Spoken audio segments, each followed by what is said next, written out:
So my father had followed the boat ever since he escaped from Vietnam. He's the only one out of the nine that followed the boat in its entirety. He didn't know where specifically it was, and he didn't really ask me for my help. He would always just post like his more or less a memoir on Facebook.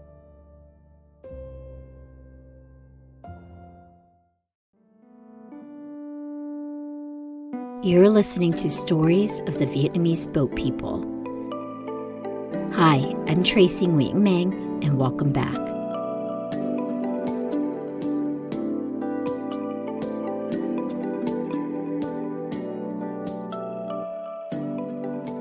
Welcome to our season finale. I'm associate producer Saoli Nguyễn, filling in for Tracey on this episode as we wrap up our season 6 theme of Ba Mẹ ơi. Stories of individuals uncovering the lives that their parents once lived. Like all of our guests this season, and probably like many of you who are listening, I've been through the process of unearthing my family's story. Honestly, I'm still in the process of trying to discover both the good and the bad in an attempt to contextualize a part of myself and my history that I've kept at arm's length for many years. It's an ongoing and sometimes rough journey, but one I don't regret embarking on. That's why this season has been so inspirational for me. Learning about other people's journeys of discovery has been relatable and encouraging. I hope these stories have also inspired you, or have brought you comfort in knowing that you're not on this road alone.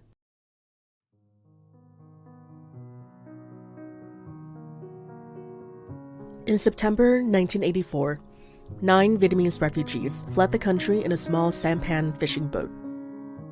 They set out to weather the stormy seas on this boat with no motor and just 2 oars. After 7 days at sea, they were fortunately rescued by a French merchant ship and brought to Japan to live temporarily before being transferred to a refugee camp in the Philippines and eventually resettling in the US. Philip Phuong's dad was one of the 9 passengers on that boat. Here's a conversation between Philip and Tracey.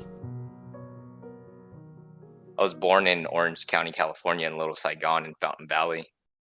We had moved around a little bit when we were growing up. We ended up in Dallas. My parents were self-employed, so we were just moving anywhere where business was good, doing the nail salon. We ended up in Dallas specifically because we had family out here as well. Philip's parents met at the Philippines refugee camp. When their first child was born, they named him after the camp. So my father's from Saigon and my mother is from Cam Ranh. So my father was in his 20s when he left. I thought he was a little older. My mother, I believe, was around the same age. I don't know about too much of the life in Vietnam. I just more recently found out how they escaped and why they escaped and what was going on. During the war in Vietnam, he must have been a teenager then.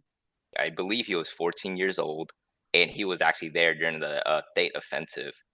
So as I learning how he was running, scrambling through his neighborhood, trying to figure out where all his friends and his family were, it was just utter chaos. So it made me see him in a different light for sure, because I mean, that was like the peak of the war at that time.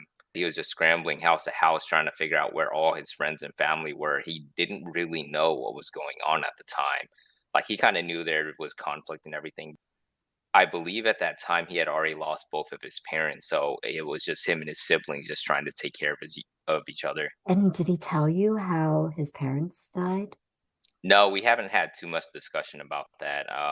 The only death I know about was my older uncle, but he kept that from me and my family for a long time because, unfortunately, he had taken his own life before I was born. He's the one who was in America first and was able to help sponsor my father and my family to get over here. Shortly after that, he had gone back to Vietnam to get my grandparents' ashes, came back to California, and then took his own life shortly after that. That's as much as I know about that story, and it breaks my heart a lot. And that must have been so hard for your dad, too. When he told me the story, he told me he used to cry in the shower every night.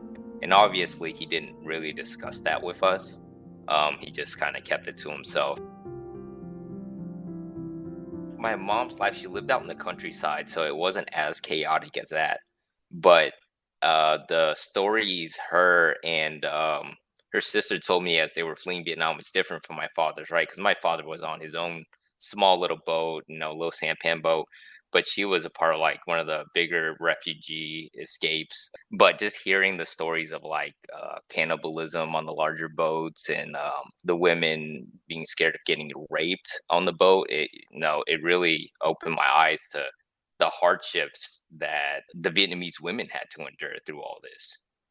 My father chose to leave because he was just sick of the communist regime. Vietnam was like growing more or less into, a free democracy before all this, right? And he's a smart guy. Even though I don't get along with him, he's a very smart person, and I respect everything that he's ever done. He knew what it was kind of like to, live your own life without being told what to do and told when to eat and how much food you're going to be having. He was just sick of it. At that point, him and 8 other people decided they were just tired of this and they'd rather die out at sea than live underneath this communist regime. And do you mind if I ask how come you and your father don't get along? He just really wasn't there for me whenever I was growing up. I just didn't understand a lot of what was going through his mind as he wasn't around for me and my siblings. I know now he's tried his best. I just didn't know it at that time. But he wasn't a fatherly figure for me, and it could be the fact that he really didn't have one when he was growing up anymore. I'm a first generation Vietnamese American. I grew up in Little Saigon, which was a blessing to me. I didn't realize it until I was much older. I was able to grow up in a community with nothing but Vietnamese people around me. I didn't speak a lick of English until I went to school. And we moved around a lot, so I wasn't really able to establish a lot of friendships and a sense of belonging anywhere. At one point, Philip's family moved to Louisiana. We lived up in Bridge City, so right across the bridge from New Orleans, north of it. The reason why we moved was there were just gunshots everywhere, and my mother was just not having it. She was like, "We're leaving. We cannot stay here." And now looking back at it, specifically right now, I understand completely, especially after fleeing Vietnam. That's not a neighborhood she wanted to raise her children in.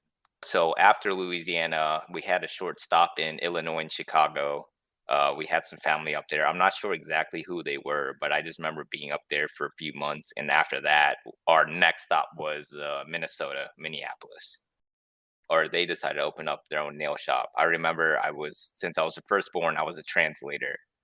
We're sitting there with, what was it, like $20,000, $30,000 in cash in a fanny pack in a very sketchy neighborhood in Minneapolis, trying to broker the deal, to get this commercial spot. And that's where we opened up our first nail salon.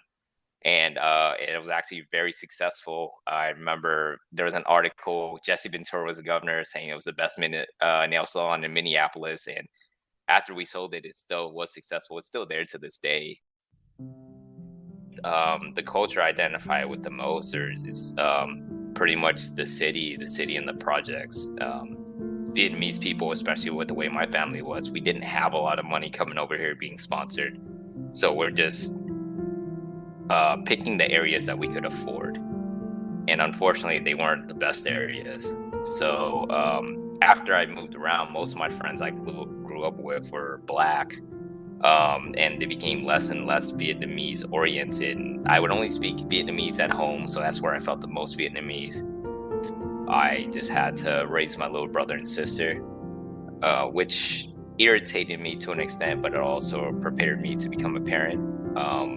I have a son now, so I'm blessed to have him in my life, but it was, like I said, a sacrifice to my own childhood because I wasn't able to do the things I would have liked to do as a child. By the time I was in my teens, I was going to the parent-teacher conferences because they just didn't understand English. They were just, especially when they were handing out flyers in English, they're like, "Hey, you need to translate this for us. Like, we don't know what's going on." Starting to take them to like doctor's appointments after I was able to drive to make sure they were okay, and just doing things like that for them. I got to take care of these kids and make sure that they're fed, and they got to have everything that they're doing. Help with sitting down there, helping them with their homework and stuff. What's your relationship like with your younger siblings today? We're all really close. It might be a Vietnamese thing, but we don't talk all the time. But when we're together, it's just like it feels like home. Like I love them both. I have their names tattooed on my chest. Like they were everything to me. They still are everything to me. Oh, I love that. You're like their Anhai. Is that what they call Yeah, you? yeah, yeah. My little brother, not so much, but my little sister for sure. I was in the military from 2008 to 2012. I was in the Marine Corps right out of high school. I graduated high school early. So by the time I went, I had just turned 18. So tell me why you chose that career path. So I ended up choosing it because I didn't feel like I had much else going on for me. And looking back at it, I had a lot going on for me. I just didn't realize it. And plus, I felt like we couldn't afford college. I could have joined any other branch and chose any other job realistically, but I chose the infantry. But that led me to deploying in Afghanistan in 2010. Going to war was actually what I wanted to do, what I felt like I was really good at. How did your parents react? They were blindsided because they had no idea that I wanted to do something like that, but they didn't know anything about me. They weren't really there. I played basketball, soccer, baseball. I played like almost all the major sports. They never came to one game. That crushed me when I was little, but I just didn't want to talk to them about anything anymore. So by the time they just had to sign some paperwork, and I was like, I'm going whether if you want me to or not. Like I just don't want to be here anymore. On August 15th, 2021, U.S. troops were set to officially withdraw from Afghanistan. Taliban leaders entered the capital city of Kabul, and the Afghan government collapsed, leaving many civilians desperate to flee the country. This is the moment when Philip's feelings about his parents began to change. When I watched the fall of Afghanistan, and all the people trying to scramble for safety, especially when I saw the people falling off the plane, it made me realize that they went through the same things. Because at first I got emotional because it was the way everything had fallen apart. I thought about my friends that were killed over there and how I felt like they died for nothing. And then it started creeping into me. I'm like, this was just like Vietnam. America just pulls out and the people are just left to suffer. And what were they there to begin with for? And then it started making me realize, be like, well, how did my mother and father deal with this? They were there during that time. And then as I started learning more about their history, I was just like, I don't know how I would be as a person if I had to deal with that at such a young age, because I already feel how it affects me now and how emotional I get about it now. And even when I speak about it, I always wanted to go back to Afghanistan one time and be like, hey, I was there and I made a difference. And now it's at that point, I'm like, we did all that for what? For people to suffer, for people to end up with just the physical, emotional scars. So my father had followed the boat ever since he escaped from Vietnam. He's the only one out of the 9 that followed the boat in its entirety. He didn't know where specifically it was, and he didn't really ask me for my help. He would always just post like his more or less a memoir on Facebook. Large Vietnamese community up there. They were out at sea for 7 whole days. This boat was a small little fishing sampan boat, no motor. So they literally went out there into the middle of the ocean on this thing that's not built for it. They had minimal supplies and they felt like they were going to die every single day with the storms coming through. And before they had left, obviously all of them had to meet up because they were not all in the same area. I'm not sure exactly how they all met or how they all knew each other. They were being hunted down while they were trying to escape. They all met at the boat and then they fled out. I don't know specifically from what city they fled out from, but They met up, and then they went out into the ocean. I know they tried to use the sail. It almost flipped the boat over, and they didn't have a lot of food and water. They were drinking seawater for a little bit just to try to survive. And eventually they saw a boat, and my father had this small little rinkety flashlight that, they were trying to keep dry, and he flashed SOS at the boat. I'm pretty sure however long it was, it felt like an eternity, him trying to flash SOS at this boat. And this boat came over, and it finally picked them up. The refugees were picked up by a French merchant ship and tugged to Japan. From there, 8 were transported to the Philippines refugee camp, while 1 chose to stay in Japan, where they remain to this day. The owner of the French ship decided that he would take ownership of the Sampan and brought it to France, where it has been preserved and maintained with care. When he passed, he donated the boat to the Maritime Museum. So this boat had been sitting at some sort of maritime museum for Yes. over 2 decades, basically. Yes. More. Yes. More, Yes. over 3, Yeah. right? Almost Yeah. 4 decades. Almost 3 decades. Yeah. Been 28 years since my father had seen that boat. So ever since he got rescued from the boat, he had stayed in contact with the captain of the ship. He has letters of him writing to the captain's wife, and then them sending pictures to each other. But he didn't know specifically where it was. So he just knew it was in France somewhere. So at first I thought it was in Paris for a while, but it ended up being like on the coast of France, which makes more sense because a lot of ships come in and out of that port. So for a while it was on display, and my father knew it was on display at a museum. He just didn't know where. Over the years, Philip's dad has been thinking and talking about getting the boat back.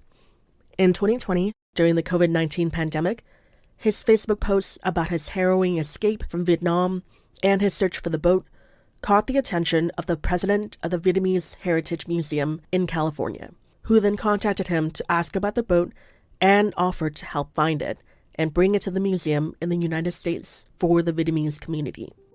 They took all the pieces of information they could, like the captain of the ship, where it possibly could have been, reaching out to just, you're pretty much cold calling, or at this point, I'm pretty sure it's social media, just Facebook messaging, maybe Instagram or whatever they were using to get in touch with people. And then it ended up at, got in touch with this one individual. It was like the old president of the museum, I believe. And they got us in contact with the president of the museum now. And that's how that interaction more or less went. It was pretty chaotic. The president of the Vietnamese Heritage Museum had reached out to him, to the president of the Maritime Museum in La Harbor. There were a lot of questions that that president of the museum had.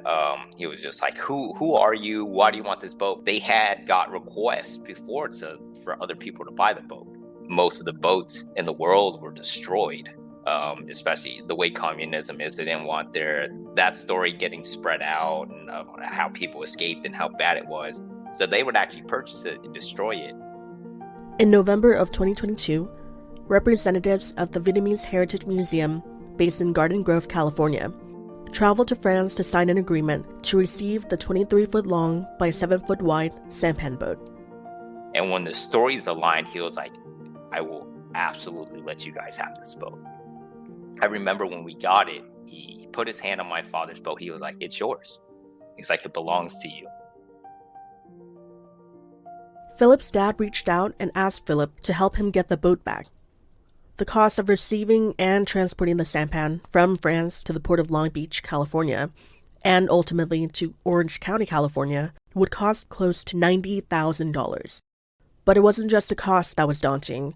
It was also the logistics of preserving, securing, packing, shipping, obtaining customs clearance, and safely delivering the boat to its new home.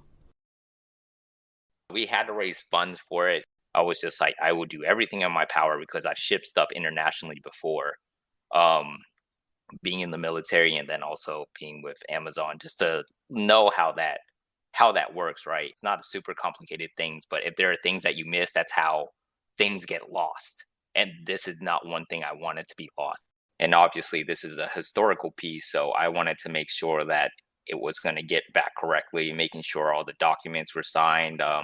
Everyone had like the BOLs, it's a bill of lading to move freight shipment. So I wanted to make sure each person had a copy of the document, no matter where it went. So that way, it had a trail of paperwork to make sure if it got lost somewhere, because it got shipped in a cargo container. We were doing that fundraising campaign. We actually got hired a person to help write grants. We got the dollar amount down, and then we had to ship it over. We had to make sure that it was all ready to go through customs, and then we were able to put it back on the cargo container, and then we got to ship it back. So I talked to the president of the museum. I was like, hey, these are the things that we need. We should have copies. But like, how many times is it going to touch down here or there? And that's the role that I played in that, just to make sure that all that was streamlined.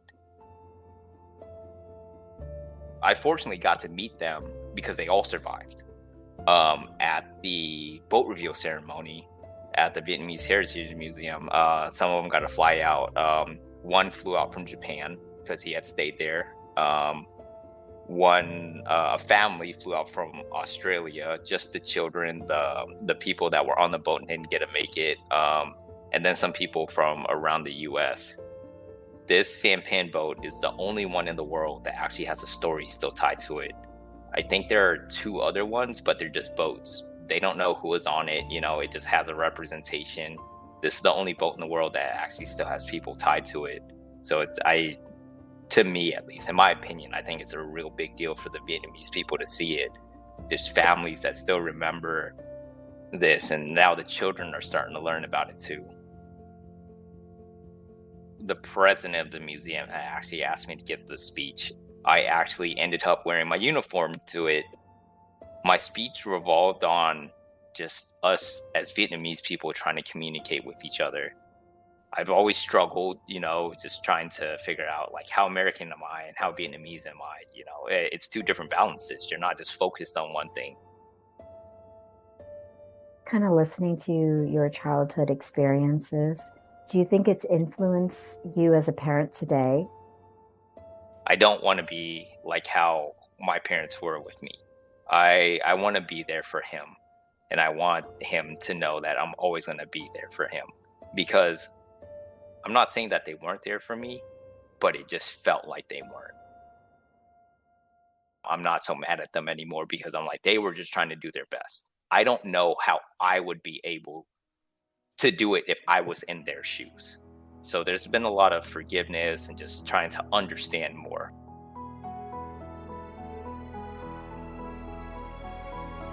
Thank you so much for joining us this season. To learn more, visit our website at VietnamesBoatPeople.org and check out our Instagram at VietnamesBoatPeople and look for details under episode 54. If you want to preserve your family's story, share it on our Journeys map. It's a global digital collective we've created to showcase the stories, photos, and artifacts of the Vietnamese diaspora. Explore the Journeys map and contribute your story by visiting VietnamesBoatPeople.org/journeys.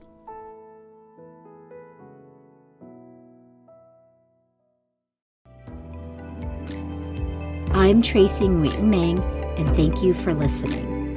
If you enjoy the show and want to support our mission, please consider making a tax-deductible donation on our website.